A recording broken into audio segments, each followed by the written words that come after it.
সব রাস্তায় যদি এরকম দেওয়া হইতো যে একটা বাসের লেন, একটা ট্রাকের লেন, ট্রাক বাস ডান পাশের লেন ঘেঁষে চলতে পারে, কোনো ব্যাপার না, মানে যারা দাঁড়াবে না ডাইরেক্ট যে গাড়িগুলি, হ্যাঁ, ওরা লোকাল না, তাদের জন্য প্রথম লেন। প্রথম লেন বোঝেন? প্রথম, দ্বিতীয়, তৃতীয়, চতুর্থ, ডান দিক থেকে শুরু হবে। 1 নাম্বার লেনে একদম যেমন ডিভাইডার, আই লেনটা ঘেঁষে প্রথম 1 লেন, তারপর দ্বিতীয় লেন, তারপর তৃতীয় লেন, তারপর চতুর্থ লেন, এইভাবে। যেমন বাস ট্রাক ডান দিক দিয়ে চলবে, ডাইরেক্ট গাড়ি না থামিয়ে চলতে থাকবে। তাদের লোকেশনটা কি হবে? এখানে কোনখানে না থামিয়ে চলুন? কই? নিচে আছে? আচ্ছা আমরা একটু দেখে নেই।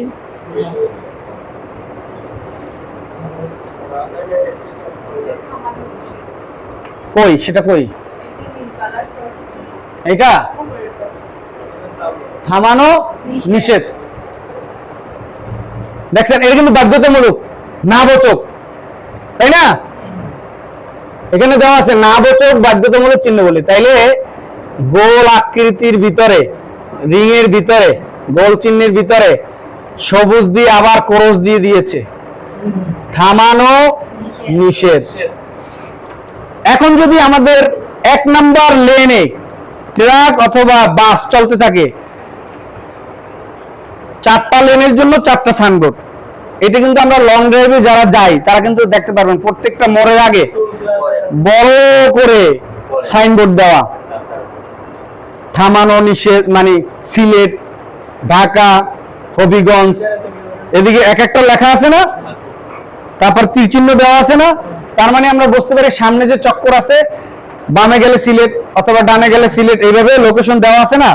তাইলে এইটা কিন্তু এই চতুর্থ লেনের যখন রাস্তা থাকবে, কেমন, চতুর্থ লেনের রাস্তা যখন থাকবে তখন লেন সোজা আপনার কি করা থাকবে? লেখা থাকবে যে থামানো নিষেধ। ওয়ালাইকুম আসসালাম, ওয়েটিং ফর ইউ প্লিজ। নিষেধ, তার মানে ওই লেনে কি হবে না, থামানো যাবে না। তার মানে বাস ট্রাকের লেন, তাহলে 1 নাম্বার লেন গেল।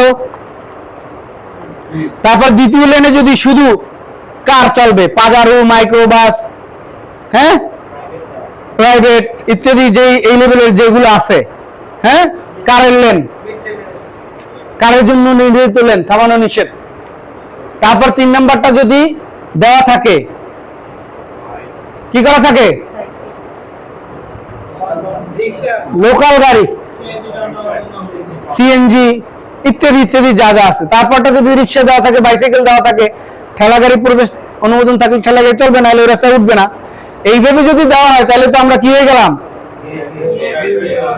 বিদেশে কিন্তু এইভাবে, এই যে বিদেশে গাড়ি চালানো একদম সহজ বলে, এই জন্য আপনি ওই লেনে চলবেন, ওই লেনে আপনার স্পিড দেওয়া আছে 80, আপনি 80-র নিচে চালাতে পারবেন না, তাহলে পিছনে গাড়ি এসে মাইরা দিলে আপনার দোষ। তারপরে সেকেন্ড লেনে যখন কারগুলো থাকবে, ওইটা লেন দেওয়া থাকবে, সর্বোচ্চ গতিসীমা কত? 120, ওইভাবে চলবে। স্লো যে করবে তাকে মাইরে দেবে পিছনের গাড়ি, সে তারটাও জরিমানা খাইলো, পিছনের গাড়িও জরিমানা খাইলো। বুঝতে পারছি কি? এইভাবে লেন ডিভিশনের জন্য এখন আমাদের লেনগুলি কি করা নাই, কমপ্লিট করা নাই। কাজে আমাদের এই কি করতে হবে, এই রোড সাইন বা চিহ্নকে কি করতে হবে, ট্রাফিক সাইন বা চিহ্নকে মেনে মেনে যদি চলি, তাইলে আমরা কি রোড ক্রাশের অন্তর্ভুক্ত হব না? হব না? হব না, কখনোই হব না। কেমন? এইখানে আরেকজনকে আমি দাঁড়াইতে বসলাম, সে কে?